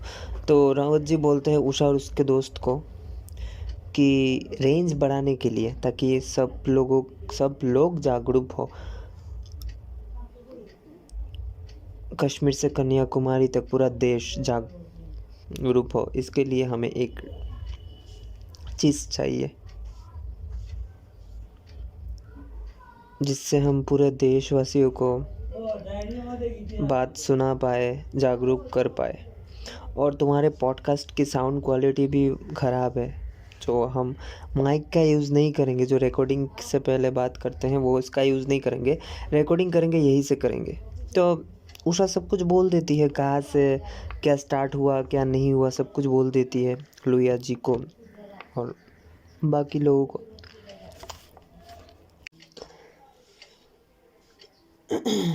सबका इंफॉर्मेशन निकाल के ये पता चला कि वो कुछ लोग हैं जो ये चलाते थे पहले। तो वहाँ पे एक जेल में एक हालदार बोल के एक था, उसको टॉर्चर करके इंजीनियर का एड्रेस पता लग गया था पुलिस वालों को। इंजीनियर, फिरदौस इंजीनियर, जिन्होंने अपना प्राइवेट रेडियो स्टेशन उषा और उसके दोस्तों को बेचा, उसका पता लग गया था। और इसकी खबर क्रांतिकारियों को दी। वो जो इंसान पहले से उषा और उसके दोस्तों का पीछा कर रहा था, जिस नौकर ने उस इंसान एक सिपाही को बोला था कि ये इन्फॉर्मेशन दी थी पहले, वही क्रांतिकारियों की मदद कर रहा था और क्रांतिकारियों को ये पता नहीं था। तो वो सरदार जी बलवीर जी वो उसका बात विश्वास नहीं करते, वो सिपाही का बात विश्वास नहीं करते। तो सिपाही बोलता है पुलिस में रहकर भी क्रांति किए जा सकते हैं, तो अगर विश्वास है मेरी बात पे तो अपने इंजीनियर दोस्त को बचा लो, यही मौका है, पुलिस पीछे पड़ी हुई है। मैं पुलिस में हुआ तो क्या हुआ, मैं चाहता तो ऑफिसर्स को ये बात बता सकता था, बट मैंने नहीं बताई। तो समझ जाओ, अपने दोस्त को बचा लो, इंजीनियर दोस्त को बचा लो। तो सभी विश्वास कर लेते, वो बलवीर जी मतलब वो सरदार जी विश्वास कर लेते और बाकी उषा और उसके दोस्तों को लेकर इंजीनियर के घर पे पहुंच जाते हैं। और इंजीनियर को निकालने ही वाले होते हैं कि पुलिस की जीप आ जाती है। खबर पक्की थी, पुलिस की जीप आते ही सरदार जी को दिख जाती है और सरदार जी उषा को चले जाने के लिए बोलते हैं वहाँ से इंजीनियर को लेके। बट पुलिस वहाँ पर पहुँच जाती है तो वो सरदार जी उषा वो इंजीनियर के घर का मेन स्विच ऑफ कर देते हैं तो बिजली चली जाती है। तो पुलिस वाले और ऑफिसर ढूंढने लगते हैं घर में हर जगह पर वो इंजीनियर को, और उनको पता लग गया था कि इंजीनियर को पकड़ना ही है, तो इंजीनियर को पकड़ने के लिए ऐसा कर रहे थे। उनको, पुलिस वालों को ये भी शक था कि और भी एक दो लोग थे वो उस घर पे, क्रांतिकारी। तो इंजीनियर को ढूंढते ढूंढते कमरे में ढूंढते रहे, तो इंजीनियर और उषा एक ही कमरे में अलग अलग जगह पे छुपे हुए थे। तो इंजीनियर के पास पुलिस बंदूक लेके जा ही रही थी, तो उषा को लगा कि नहीं, इंजीनियर फंसेगा तो सब खत्म। तो उषा ने क्या किया, इंजीनियर का हेड और कपड़े, जैकेट पहन के दौड़ने लगी ताकि पुलिस को लगे कि ये इंजीनियर है और भाग रहा है। बाहर दौड़ने लगी। तो पुलिस ऑफिसर वो चश्मा वाला उषा पे गोली चला रहा था इंजीनियर सोच के, तभी बलवीर जी, वो सरदार जी, वो रोकते हैं पुलिस को, और उषा तो भाग जाती है और पुलिस को भी लगता है कि इंजीनियर भाग चुका है, और गोली चलाती है उषा पे पुलिस, और वो सरदार जी रोक देते हैं, धक्का मार देते हैं पुलिस वाले को, और पुलिस वाला गुस्से में आके वो वही सरदार जी को, मतलब बलवीर जी को, इनका नाम बलवीर जी था, उनको चार पांच गोली मार देता है, और वहीं पे उनका वो शहीद हो जाते हैं। तो इसी बीच वो शहीद हो जाते हैं, और यहाँ पर इंजीनियर को सेफ निकाला जाता है पुलिस के जाने के बाद, और यहाँ पर सीन शिफ्ट होता है। लोहिया जी बहुत लोगों के साथ बैठे हुए थे, बलवीर जी की शोक सभा पे बैठे हुए थे, और बोल रहे थे कि वे शहीद हुए, ये पहले ही अपने आप को बलिदान कर चुके थे देश के लिए, तो हमें दुखी ना होकर इनके बलिदान का सम्मान करना चाहिए, और यही बोलना है कि एक दिन हमारे साथ भी ऐसा हो सकता है, तो हमें साहस रखना चाहिए। जय हिंद।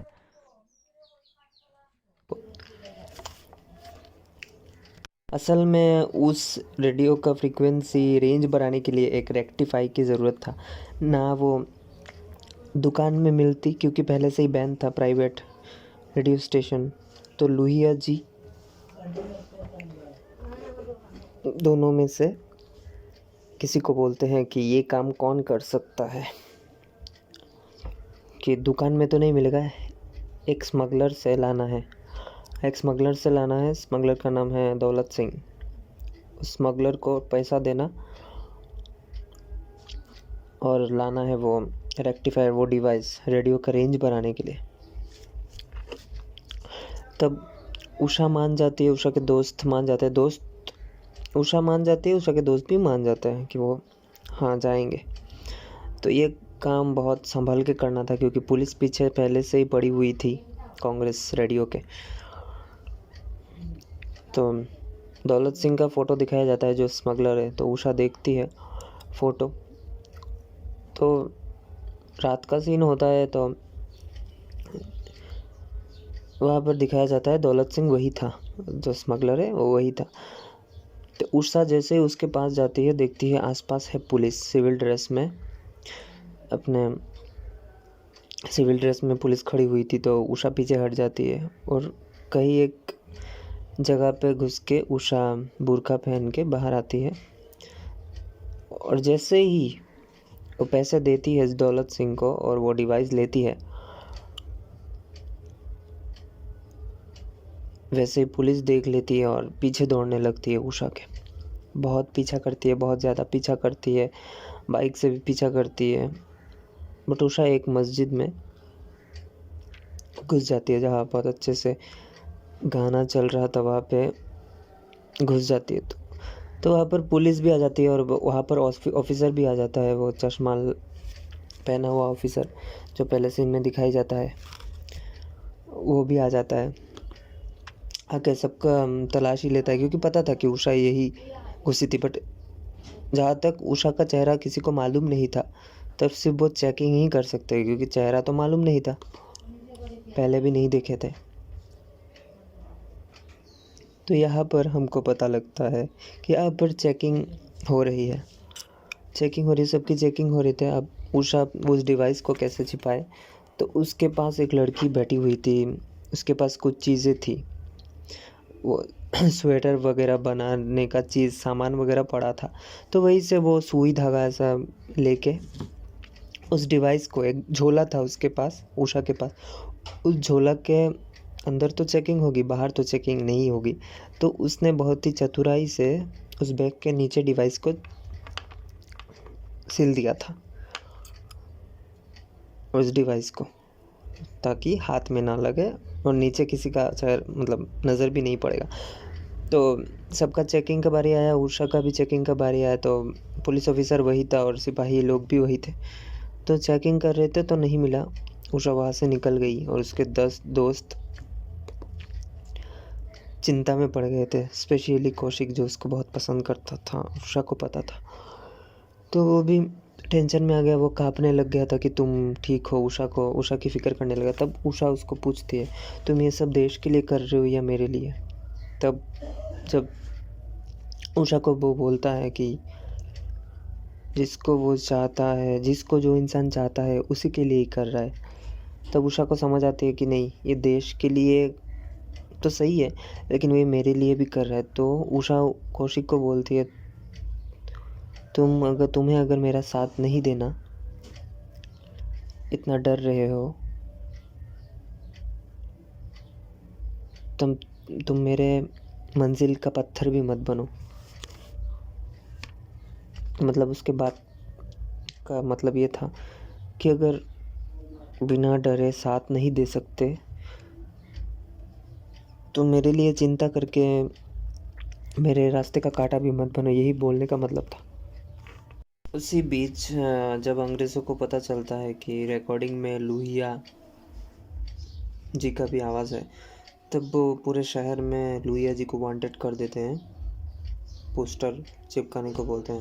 तो यहाँ पर कांग्रेस रेडियो खतरे में था और अंग्रेज़ों को पता था कि कौन कौन किसके पास पहले। यहाँ पर एक चीज़ होता है, जब उषा कौशिक को सब कुछ बोल रही थी तो कौशिक रो के चला गया था, दुखी होके चला गया था, और जाते जाते फहद को बोल के गया कि उषा का ख्याल रखना। वही नेक्स्ट सीन में दिखाया जाता है, उषा रो रही थी तो फहद ने देखा उषा को, तो फहद पूछ रहा था क्या हुआ, समझ सकता हूँ दिल में तुझे तकलीफ़ हो रही है। तो फहद को भी दुख हुआ उषा का रोना देख के। तो उषा बोली, आज़ादी के लिए कुछ भी, ये सब तो कुछ भी नहीं है, आज़ादी के लिए कुछ भी। तो सीन यहाँ पे यही दिखाया जाता है कि दोनों अपनी अपनी जगह सही थे और दोनों ही दुखी थे। और यहाँ पर रोज़ की तरह रेडियो चलता रहा, सीक्रेटली रेडियो चलता रहा, और सामने दिवाली थी, 10 दिन में दिवाली थी, तो बहुत बड़ा कुछ एक प्लान करके रखे थे। दिवाली में कुछ अंग्रेज़ों की कमर तोड़ने के लिए भारत क्विट इंडिया मिशन करना था, सब कुछ बंद, तो युद्ध लाना था और लोगों को साहस भी देना था। इसीलिए लोहिया जी जो रिकॉर्डिंग करके रखना चाहते थे, वो रिकॉर्डिंग करना भी चालू कर दिया, क्योंकि दिवाली से पहले वो लोगों को अगर सिग्नल नहीं मिला कि कब क्या करना है, तब अंडरग्राउंड में जो है वो एक्टिव नहीं होंगे और जनता भी एक्टिव नहीं होगी जब जो करना, क्योंकि अलग अलग स्टेट्स में अलग अलग जगह पे सबको लग रहा था कि कुछ होने वाला है, इसलिए सब ट्रेनिंग ले रहे थे। लोहिया जी के कहने पर सब ट्रेनिंग ले रहे थे, बम बनाने की चेष्टा कर रहे थे, आज़ादी के लिए, इनकलाब के लिए गन शॉट्स प्रैक्टिस कर रहे थे। रेडियो में यही कहना था, सबको जागरूक करना, सिग्नल देना, और सबको साहस देना। तो पेशावर से लेकर पंजाब, कोलकाता, नासिक, हर जगह पे लोग एक्टिव थे। हर धर्म जाति के लोग एक हो गए थे, सभी मिलके बम, बंदूक चलाना सीख रहे थे, क्योंकि उनको भी पता था सामने कुछ होने वाला है। बट बस उनको सिग्नल का देर था। सिग्नल चाहिए, बिना सिग्नल के वो पूरा नहीं हो सकता, और वही सिग्नल सिर्फ रेडियो से ही भेजा जा सकता है।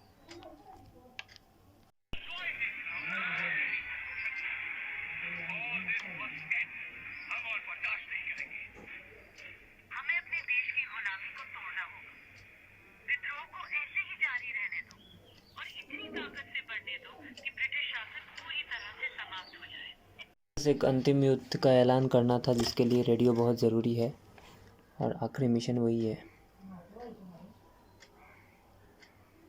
सिग्नल देना। यहाँ पर सीन चेंज होता है और British police British Indian army से हेल्प लेती है और एक डिवाइस फिट करती है वैन होता है ना, वैन में एक डिवाइस फिट करता है, क्योंकि रेडियो का एग्जैक्ट लोकेशन पता करना आसान नहीं है। तो हाई फ्रीक्वेंसी वाले रेडियो पता वही चल सकते हैं जहाँ वो डिवाइस काम करे। एक वैन बनाया है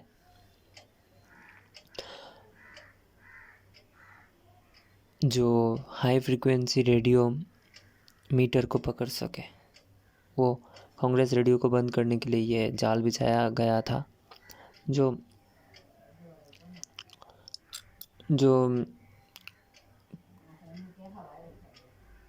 इनकलाब देशवासियों को पता चल गया था। एक अंग्रेज सिपाही के माध्यम से, जो खुद भी एक देशभक्त थे, लेकिन बस वो पुलिस होते हुए भी देशभक्ति कर रहे थे। उनके माध्यम से पता चल गया कि पुलिस उनके पीछे पड़ गई है, और उनको ढूंढने के लिए, उनके जगह को ढूंढने के लिए, जहाँ पे रेडियो चलाते हैं, रेडियो जिधर से शुरू होता है वो स्टेशन, उसको पकड़ने के लिए एक वैन बनाई गई है, जिसमें एक डिवाइस लगा हुआ है हाई फ्रीक्वेंसी रेडियो एक्टिव, उसको पकड़ने के लिए। तो उनको खबर मिल जाती है, तो वो ढूंढने निकलते हैं शहरों में बैन लेके। अंग्रेज सिपाही ऑफिसर बैन लेके शहरों में घूमने लगते हैं कि आसपास के एरिया में हाई फ्रीक्वेंसी हो, तो उस जगह पे हमला बोल सके, उस बिल्डिंग पे, फ्लैट पे जाके चेक कर सके कि वहाँ पे है कि नहीं। तो पकड़े जाने का चांस बहुत ज़्यादा था। तो जो अंडरग्राउंड लोग थे या इनकलाब से जुड़े हुए लोग थे, वो उषा और उसके दोस्तों की मदद कर रहे थे लोहिया जी के कहने पर, और रोड पे देख रहे थे कि ऐसा कोई वैन आ रहा है जो ऊपर कुछ ऐसा एंटीना लगा के, जिससे रेडियो एक्टिव हाई फ्रीक्वेंसी को पकड़ा जा सके, उसको देख रहे थे लोग। जैसे ही वैन फ्लैट के आसपास आई, जहाँ से उषा रेडियो स्टेशन चला रही थी, उसके आसपास वैन आते ही वो लोग रेडियो बंद कर देते हैं, क्योंकि यहाँ पर एक ट्विस्ट है। रेडियो चालू रहने पर ही अंग्रेज़ी ऑफिसर्स पकड़ सकते हैं वो फ्रीक्वेंसी। रेडियो बंद होने से तुरंत वो बंद हो जाएगा, मतलब पकड़ नहीं सकते। तो ये सब बात उषा और उसके दोस्तों को पता थी, तो वो वैन का खबर आते ही उन्होंने रेडियो बंद कर दिया। वैन उनके एरिया के आसपास आते ही रेडियो बंद कर दिया। तब उस दिन और कोई प्रॉब्लम नहीं हुआ। उस दिन तो अंग्रेज़ सिपाही और ऑफिसर को बहुत गुस्सा आया, उन्होंने हार भी मान लिया। फिर अंग्रेज़ ऑफिसर सिपाही एक प्लान बनाते हैं कि शायद उनको पता लग गया है, मतलब कांग्रेस रेडियो को पता लग गया है हमारा प्लान, तो हमको क्या करना चाहिए। एक ऑफिसर दूसरे ऑफिसर से पूछता है, मतलब एक सीनियर ऑफिसर जूनियर ऑफिसर से पूछता है कि हमको क्या करना चाहिए, तुम अगर उनकी जगह होते तो क्या करते। तो वो बोलता है एक मास्टर प्लान बनाना चाहिए।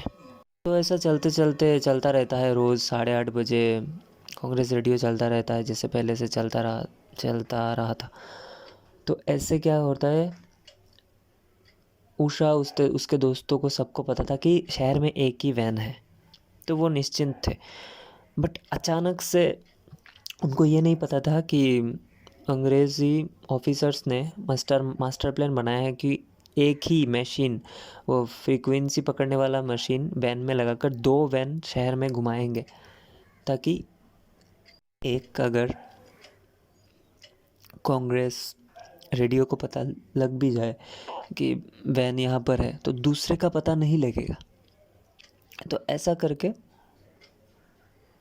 पकड़े जाने का डर भी बहुत था और एग्जैक्ट लोकेशन पकड़ लिया था। वो उषा जहाँ से चला रही थी, उषा और उसके दोस्त जहाँ से चला रहे थे रेडियो, एग्जैक्ट लोकेशन पकड़ लिया गया था, क्योंकि अंग्रेज़ों के पास मास्टर प्लान था 2 वैन 2 जगह से ले जाने का, जहाँ पे वो डिवाइस था वैन में जो इससे हाई रेडियो फ्रीक्वेंसी पकड़ा जा सके। और उषा और उसके दोस्तों को पता था कि शहर में बस एक ही वैन है वैसा पकड़ने वाला फ्रीक्वेंसी। तो वो पकड़े जाते हैं, मतलब उनका लोकेशन पकड़ा जाता है। तो अचानक से पुलिस का बिल्डिंग में घुसना, तो शॉक्ड हो जाते हैं वो फहाद और उषा शॉक्ड हो जाते हैं, क्योंकि दोनों ही चला रहे थे रेडियो। फिर क्या होता है, वो जो पहले सीन में दिखाया गया है बिल्डिंग से लोग बाहर आ रहे थे, वही सीन यहाँ से शुरू होती है, इस जगह से, कि उषा फहद को बोलती है मैं नीचे जा रही हूँ, तुम ये सब चीज़ें बांध के नीचे फेंको, विंडो से नीचे फेंको, मैं नीचे जा रही हूँ ताकि पुलिस मुझसे कुछ पूछे और तुम्हें थोड़ा टाइम मिल जाए ये सब चीज़ें बाहर रस्सी से मदद से मतलब फेंकने का। क्योंकि फहद अच्छे से चल नहीं पाता था, तो उषा जानबूझ के पुलिस के सामने चली जाती है।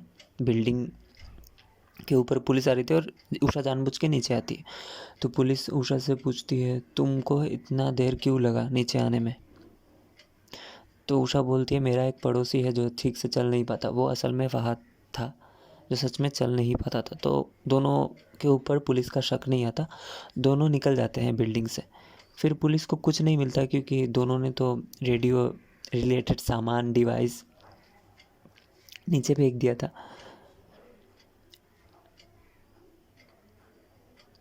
तो जब पुलिस चली जाती है गुस्से में, ऑफिसर चले जाते हैं, अंग्रेज सिपाही गुस्से में, कुछ नहीं मिलता, तब वो सब चीज़ें ले लेते हैं, जहाँ फेंका था वहाँ से ले लेते हैं।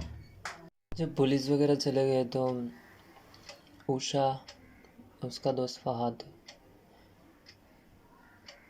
वहाँ पहुँचते हैं जहाँ पे सब अंडरग्राउंड थे, छिप के रहते थे। वहाँ पे रावत जी जो टेक्नीशियन एक्सपर्ट थे, उनसे पूछता है कि पुलिस को पता कैसे चला। तब जाके उनको पता लगता है कि पुलिस ने ऐसा 2 वैन का मास्टर प्लान किया था। तब जाके उनको पता लगता है कि ऐसा है कि 5 किलोमीटर के दायरे में 2 वैन चल रही थी, इसलिए हम पकड़े गए। एग्जैक्ट लोकेशन पता चल गया, इसलिए हम अपना लोकेशन चेंज भी नहीं कर पाए और रेडियो लेके भाग भी नहीं पाए।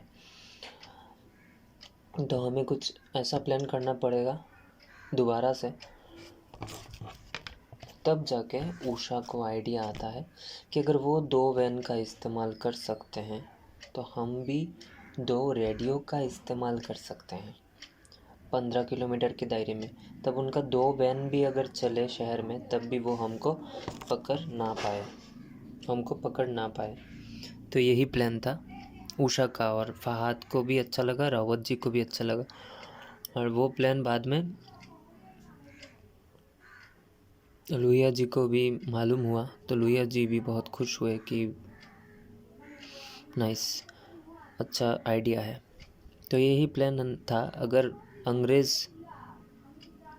2 वैन का इस्तेमाल कर सकते हैं, रेडियो पकड़ने वाला मशीन, हाई फ्रीक्वेंसी वाला मशीन लगा सकते हैं, तो उषा और उसके दोस्त भी 2 रेडियो चला सकते हैं 15 किलोमीटर के दायरे में, अलग अलग जगह पे, अलग अलग फ्लैट में, ताकि दो वैन अगर घूम के अगर उनको ढूंढने में आए तो वो ढूंढते ढूंढते उनका पॉडकास्ट का टाइम ख़त्म हो जाए और सबको सिग्नल भी मिल जाए, देशवासियों को सिग्नल भी मिल जाए कि दिवाली से पहले धमाका करना है, धमाका करना है, मतलब सब जागरूक करना है, हमला करना है हर जगह।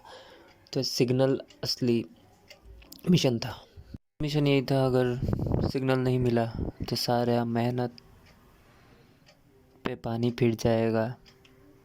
अगर ये नहीं हुआ, सिग्नल नहीं पूछा आम जनता के पास, तो बहुत सब कुछ ख़त्म हो जाएगा। अंग्रेज़ों की कमर तोड़ने का प्लान फ्लॉप हो जाएगा। तो यही आखिरी मिशन था कि सिग्नल देना है, कुछ भी हो जाए, चाहे बलिदान ही देना क्यों ना पड़े, रेडियो चालू रखना है, कुछ भी हो जाए। प्लान तो अच्छा था कि और एक रेडियो ट्रांसमीटर बनाना है अलग दिशा में, बट यहाँ पर और नेक्स्ट सीन दिखाया जाता है कि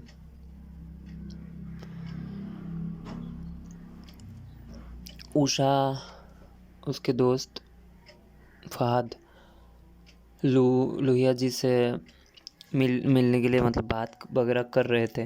तो बाहर दिवाली आने वाली थी तो पटाखे फूट रहे थे। तो लोहिया जी पहले से वांटेड थे, उनका पोस्टर चिपकाया गया था पूरे शहर में। तो वहाँ से बच्चे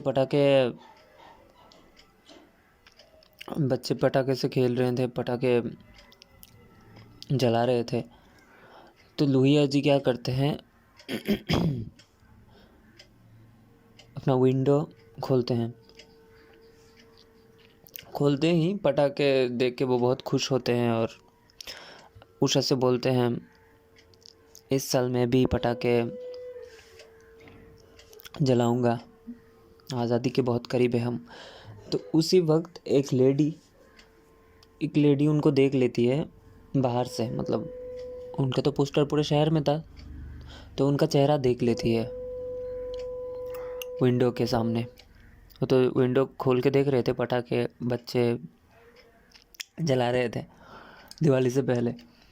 तो एक लेडी देख लेती है और पुलिस वालों को खबर दे दी है कि लोहिया जी इधर है। तो पुलिस आती है और दूसरा सीन में दिखाया गया है कि उषा वहाँ से निकल गई थी और लोहिया जी भी वहाँ से निकल गए थे दूसरे काम के लिए। तो वहाँ पे रेडियो ट्रांसमीटर दूसरा बनाने का प्लानिंग तो चालू ही था। इंजीनियर अपने घर में ही बना रहा था, अपने घर से दूर आके कहीं पे बना रहा था रेडियो ट्रांसमीटर। तो इंजीनियर अलग था, अपने बीवी से उस वक्त अलग था, क्योंकि वो काम कर रहा था रेडियो ट्रांसमीटर बनाने, और पुलिस भी ढूंढ रही थी, उसको भी पता था। इस चक्कर में पहले सरदार जी भी शहीद हो गए थे। तो उषा आती है जहाँ इंजीनियर काम कर रहा था, वहाँ उषा आती है और दरवाजे पे देखती है एक छोटा मोटा चिट्ठी देखती है कि इंजीनियर अपने बीवी से मिलने के लिए गया है, लिख के। उस चक्कर में उषा और फहद भी इंजीनियर के पीछे जाते हैं। ये उनको भी डर था कि पुलिस उसको पकड़ लेगी, तो जो सोचे थे वही हुआ। जाके देखते हैं इंजीनियर के घर में पुलिस पहले से थी और इंजीनियर को पकड़ लिया गया है। तो उनका ये प्लान चौपट हो जाता है दूसरा रेडियो बनाने का, क्योंकि इंजीनियर को ही आता था बनाना, और अभी इंजीनियर पकड़ा गया है तो वो एड्रेस भी दे देगा कि कहाँ रेडियो रखा गया है। और वही हुआ, पकड़ा गया रेडियो पकड़ा गया। एक रेडियो तो पकड़ा गया, अब उनके पास एक ही रेडियो ट्रांसमीटर था। और अंग्रेज़ के पास तो 2 वैन पहले से ही थी, तो डबल चांस था अंग्रेज़ों के पास पकड़ने का उन लोगों को, कांग्रेस रेडियो को, उषा उसके दोस्त तो लोहिया जी को। तो यहाँ पर उषा लोहिया जी जहाँ थे वहाँ जाती है, वहाँ भी जाके देखती है कि वहाँ भी पुलिस है। और वो औरत जो लोहिया जी का एड्रेस दे दी थी कि उनको यहाँ देखा, वहाँ जाके किस्मत अच्छा था कि लोहिया जी पहले ही वहाँ से निकल गए थे, तो लोहिया जी नहीं मिले।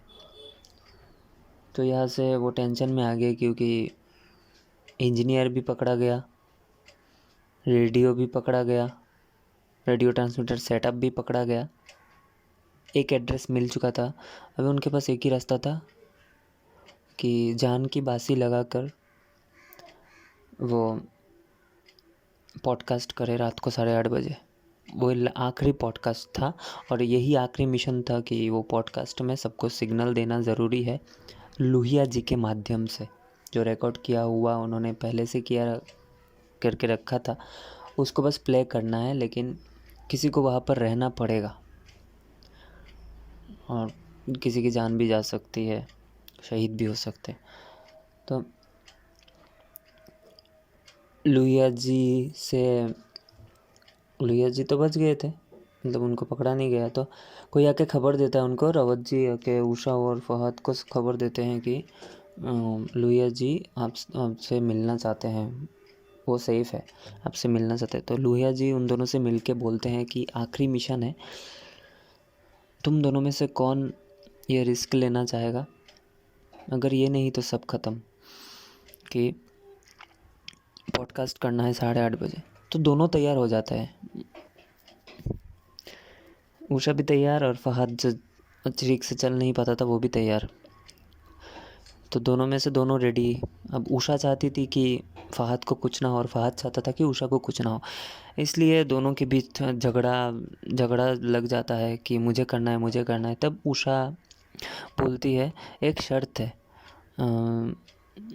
तुझे यहाँ से 100 मीटर का या 50 मीटर का एक जगह है, उधर से मेरे साथ एक रेस लगाना पड़ेगा। इमोशनल हो के ही बोलती है, रो के रेस लगाना पड़ेगा, अगर तू जीत गया तो तू करेगा आज का पॉडकास्ट।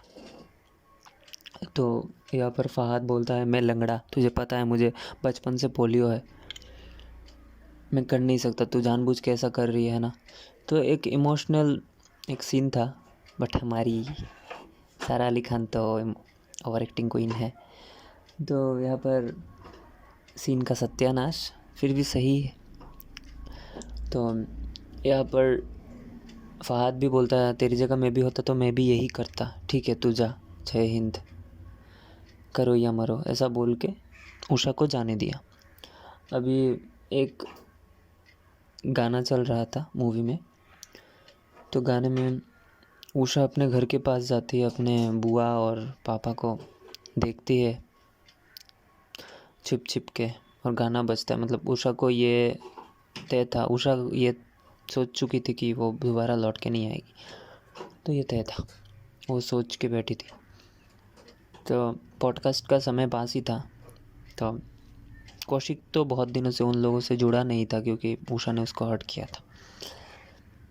तो जब उस टाइम का बारी आया, पॉडकास्ट करने का बारी आया, उषा उस लोकेशन में गई, तब वहाँ पे देखती है दरवाजे पे एक दस्तक हुई।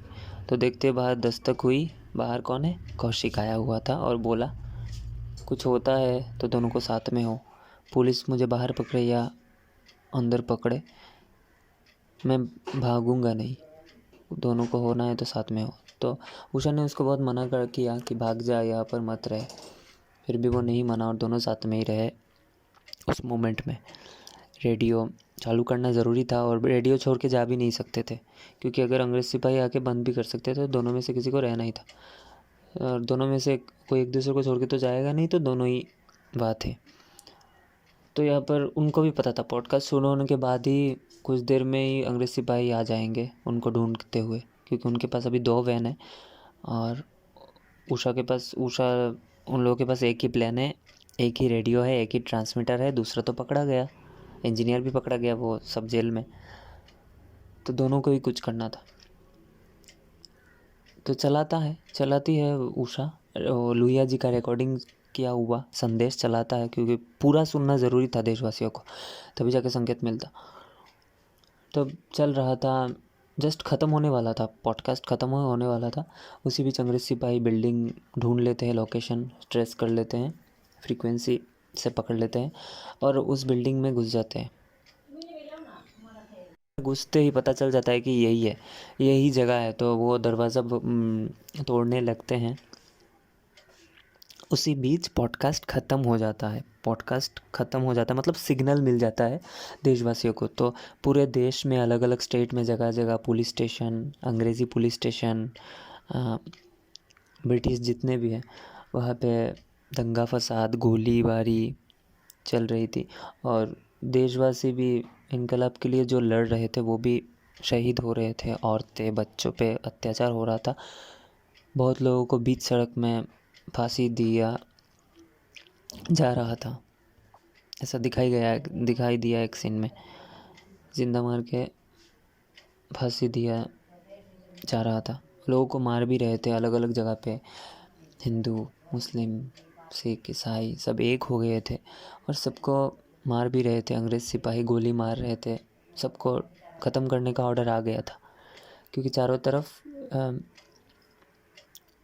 संकेत भी पहुंच चुका था लुइया जी का, रिकॉर्डिंग के माध्यम से, रेडियो के माध्यम से देशवासियों को, और हर जगह दंगा फसाद शुरू हो गया था। तो यही हो रहा था, यही ख़त्म हुआ। पॉडकास्ट ख़त्म हो ही रहा था तो पुलिस अंदर आ गई और संकेत तो पहुंच चुका ही था पहले से ही, बट फिर भी पुलिस अंदर आती है और उषा और कौशिक को पकड़ लेती है। फिर ले जाके उनको बहुत ज़्यादा टॉर्चर करती है। उषा को बहुत टॉर्चर करती है, कौशिक को भी टॉर्चर करती है। उषा को एक लकड़ी का ड्रम में रख के वहाँ पर बर्फ़ डाल देती है। उषा को बहुत टॉर्चर करते हैं कि सिर्फ लोहिया जी का नाम लेने के लिए, लोहिया जी का नाम बोलने के लिए। और कौशिक को कुछ एक सिग्नेचर कराते हैं पुलिस वाले, फिर भी उषा के मुंह से कुछ नहीं निकलता। बहुत टॉर्चर करने के बाद उषा के मुंह से लोहिया जी का नाम नहीं आता। और यहाँ पर दिखाया जाता है हर तरफ आग ही आग है। अंग्रेज़ी पुलिस स्टेशन जले हुए हैं, ब्रिटिश के बड़े बड़े ऑफिसर्स के मूर्ति वगैरह जो उस वक्त के थे, सबको मूर्ति जल रही थी। मतलब जनता जागरूक हो गई, बलिदान दे के युद्ध कर रहे थे। तो उनका मिशन सक्सेसफुल हुआ। और यहाँ पर दिखाया जाता है कि टॉर्चर के बाद उषा को 4 साल की सज़ा हुई। और उस सज़ा के बीच में एक सीन ऐसा आता है कि उषा के पास एक चिट्ठी आती है उसके पिताजी का, जिसमें लिखा होता है, तू बहुत साहसी है, लेकिन ऐसा भी हो सकता है, तू कभी सोचना, तू बाहर आए और कोई तुझे पहचाने ही ना। तूने इतना बड़ा बलिदान दिया है, इतना सब कुछ किया है, ऐसा भी हो सकता है बेटा कि तो तुझे कोई पहचान ना पाए, फिर भी तू मेरी नज़रों में हीरा है। ऐसा बोल के एक चिट्ठी आती है और उषा का सज़ा ख़त्म होता है। फिर दिखाया जाता है कि उषा जेल से बाहर आती है। बाहर बहुत करीब 20-30 हज़ार लोग उसका इंतज़ार कर रहे होते हैं, उषा का। और यहाँ पर मूवी ख़त्म होती है। ट्विस्ट ये था कि ये फ़िल्म आप पूरा देख सकते हैं फिल्मी वेब पे या फिल्मी गॉड पे जाकर। आप डाउनलोड के ऑप्शन पे डाउनलोड भी कर सकते हैं पूरा, या फिर आप लोग वॉच भी कर सकते हैं। Thank you so much.